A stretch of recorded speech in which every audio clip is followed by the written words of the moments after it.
A year ago, people called Jacksepticeye bitter for pushing back on MrBeast. Today, the clips age like cheese left in a Lunchly box. The more you look at the past 12 months, the lie detector moment, the Lunchly fiasco, the AI thumbnail situation, the clearer it gets. Jack wasn't hating, he was pointing out clear issues on the platform, and let's just say things got very uncomfortable. Jack flagged a lot of serious things: clickbaiting for extra views, selling products to maximize all profits from his viewers, scamming fans with cheap products, and maximizing growth over being a genuine YouTuber. So this all started off with the "Do you like MrBeast?" lie detector clip, and the setup was pretty jokey, but the answers weren't. Now Jack, a completely unrelated question. Do you like MrBeast? No. Jack, do you think MrBeast ruined YouTube? Yes. Now in all honesty, Jack, why? Because it became more about views, money, and popularity than it did about having fun. You just don't think you had fun playing Squid Games? You don't think you had fun riding on yachts? Building wells in Africa? I don't know. If he had fun doing those videos, they'd be longer. We'd see the fun. Ooh. I thought you were going to get me with that one, didn't you? People shrugged it off as banter, but even that silly format, you could hear the real critique under the noise. YouTube's center of gravity has shifted from make cool stuff with your friends to optimize, maximize, dominate. It's not a crime to scale up and make more money, but when the platform's North Star becomes win at any cost, it changes what creators make, how they make it, and why. Jack's point wasn't money is bad, it was money first, always, turning creativity into calculus. The algorithm rewards spectacle and sameness. Everyone reverse engineers thumbnails, every upload is a sprint for retention charts instead of a hangout with a camera. That's the ruined part, not destroyed. MrBeast fired back with a famous tweet, essentially, "So I ruined YouTube because I reinvested, did good, and worked every day for 14 years. I mean, no one accused him of buying Lambos. Jack wasn't critiquing spending, he was critiquing the spend to spend cycle, where growth is both the tactic and the story. When scale is the product, everything becomes marketing for the next bigger thing. And that tension from this situation never really cooled. So then on to Lunchly. Nothing showcased a culture clash like Lunchly. 3 mega creators, MrBeast, KSI, Logan Paul, decide to speedrun the grocery aisle. The premise, a healthier Lunchables with a prime mini and a Feastables bar. It had great branding, some good sodium numbers, low sugar, real cheese, but the problem wasn't whether the kit was a hair better or worse than its competitor. It was the entire premise. The healthy for kids framing didn't match the ingredient panel or the broader vibe. The sodium was still high, less sugar is only less when you cherry pick a specific Lunchables, preservatives were still present, and the entire thing leaned on a sports drink brand already in legal crosshairs elsewhere. It was the classic influencer product. And this is when the drama began. We all know the infamous Dan TDM tweet calling out KSI, Logan Paul and MrBeast for their crappy products, and then, of course, Jacksepticeye came in destroying them all. If you mess with Dan TDM, you mess with all of us. And this really cemented the fact that the viewers and us fans were fighting against these celebrity YouTubers who are trying to force trashy products down our throats and to kids who don't know any better. It was like an internet protest. Then fast forward to the AI thumbnail saga. View stats. There's a new way to make professional looking viral thumbnails with zero Photoshop experience. And the best part is, this new method works in every niche. Whether you do gaming, cooking, beauty,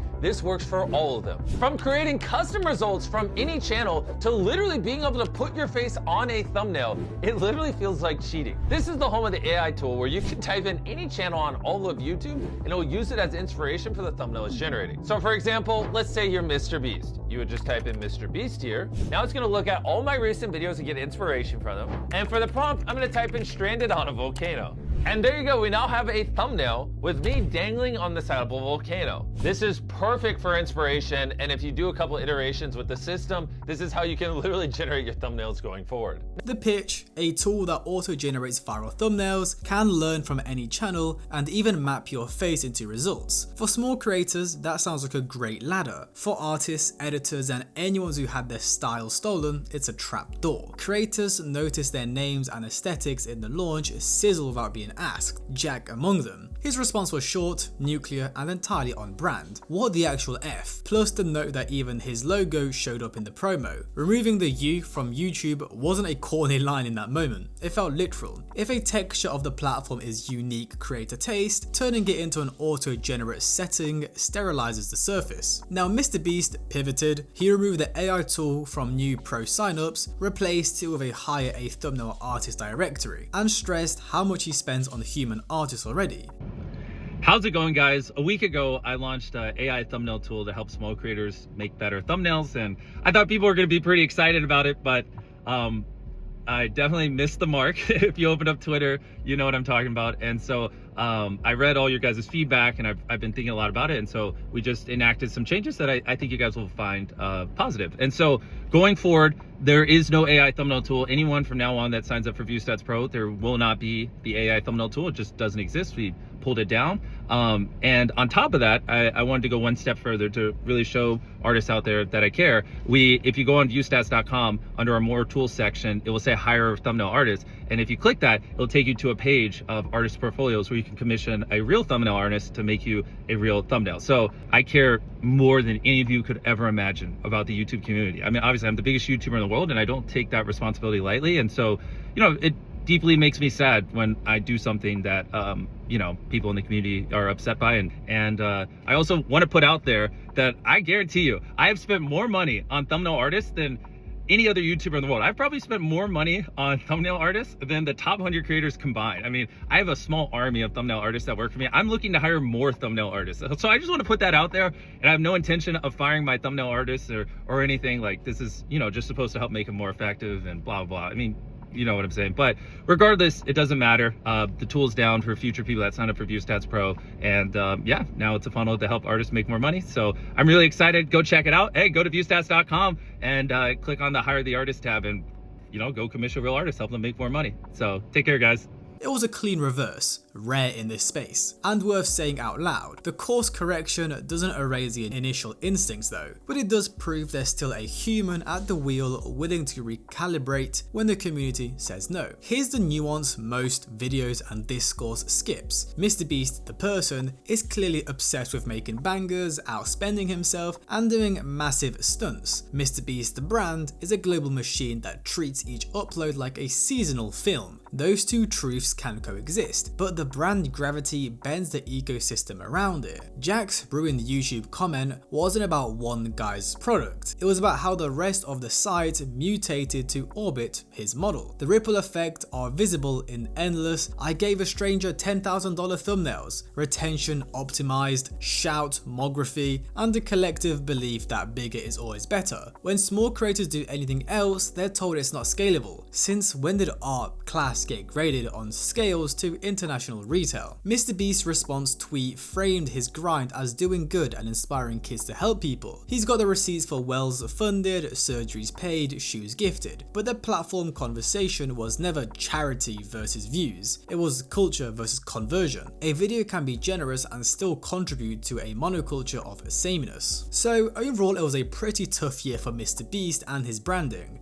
especially when you mix Jacksepticeye into it. We first had the lie detector take, where he said we should prioritize the originalness of the platform over views and branding. Then Lunchly, trying to sell crap to kids, and then OG YouTubers such as Dantillo and Jacksepticeye call it out, with the whole of the internet backing them. Then the AI thumbnails. I don't really know what MrBeast was trying with this, but luckily the backlash was harsh and he reversed his move. So long story short, it's not really MrBeast is bad. It's YouTube adopted a set of values in Beast's image, then acted surprised when the copycats and cash grabs multiplied. Jacksepticeye's annoyance wasn't personal, it was existential. When the biggest creator becomes a category, the platform stops rewarding the weird, the slow, the niche, and the copycatting isn't MrBeast's fault, but it is his shadow. To be fair, the year also gave counter evidence. MrBeast reversed course on the AI tool, he built out real pipelines to pay artists, and he continues to fund massive charity projects that many corporations wouldn't touch. So Jack's brand is still the guy who just likes pressing record, he streams, he jokes, he burns out and says so. There's no energy to fake like MrBeast with the shouting and crazy videos. So when he looks at a thumbnail factory